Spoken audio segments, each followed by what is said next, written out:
So the question has been asked in JEE Mains 2018. Two masses M1 equals 5 kgs and M2 equals 10 kgs connected by an inextensible string over a frictionless pulley are moving as shown in the figure. The coefficient of friction of horizontal surface is 0.15. The minimum weight M that should be put on top of M2 to stop the motion is. So as you can see in the diagram, what we're given in the question is that we've got two masses M2 and M that are placed one above each other, and both of these masses are connected with the help of a frictionless pulley by an inextensible spring with another mass that is M1. We are given with what M1 is. M1 equals 5 kgs. We are given with what M2 is. M2 equals 10 kgs. What we have to find is the value of mass M such that this entire system comes to rest. There is no motion. Neither the block is going down nor the block is going up.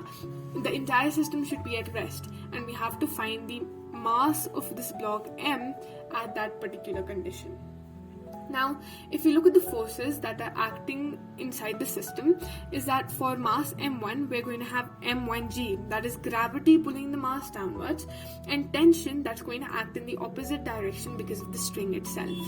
If we look at the forces for this particular system of masses, we are going to have tension in the opposite direction to the masses, and we're going to have the force of friction in the opposite direction to its tendency of motion. Now, the time at which this entire system is at rest, at that particular point of time, the forces are going to balance each other out or cancel each other out. That means the net force acting on each of these blocks is going to be zero. Only then our acceleration will be zero, and only then all of the system is going to be at rest.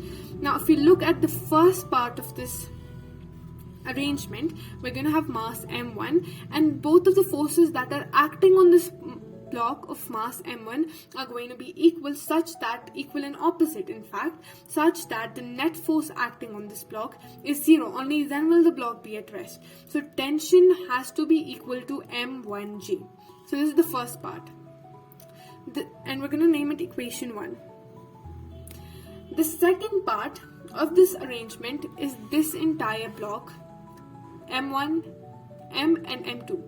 Now for this one, we're going to have friction acting in the opposite direction to its tendency of motion, and tension acting in this direction of the spring. Now we know that force of friction equals mu times normal, and we know that normal here equals mg. So force of friction is going to be mu times, if we consider both of these blocks as a single block. So we're going to have mass M plus M2 multiplied by G.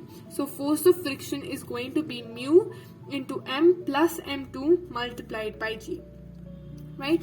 So we're given with the force of friction, and we're given with tension that is equal to M1G. Now, we know that if for this entire system, for this particular arrangement to be at rest, the forces must be equal and opposite. They should balance each other out. F net should be zero. So tension here should be equal to the force of friction. We already found out the force of friction to be mu M plus M2 multiplied by G. This has to be equal to the tension in the spring. So tension equals the force of friction. Now, we already know, we're going to keep this as equation 2. We already know from the first block M1 that tension equals M1G. And from the other two blocks, we know that tension equals mu times M1 plus M2 multiplied by G. Since both of their LHS are equal, we can equate their RHS as M1G equals mu times M plus M2 multiplied by G. Transposing, what we get is that M1G divided by mu times G minus M2 equals mass M, the mass of the block that we have to find out in the question.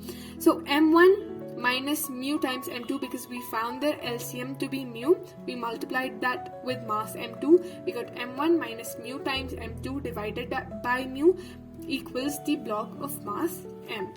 Now we already have the values. We have the general expression for finding the mass of block M. We can substitute in the values that we are given with. So we're given with the block of mass M.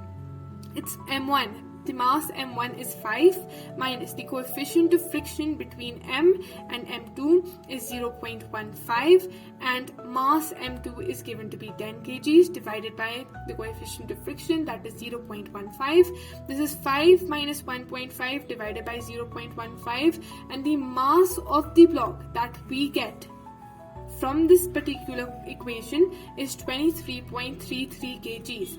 So a total mass of 23.33 kgs has to be kept on this block of mass M2 such that this entire system remains at rest.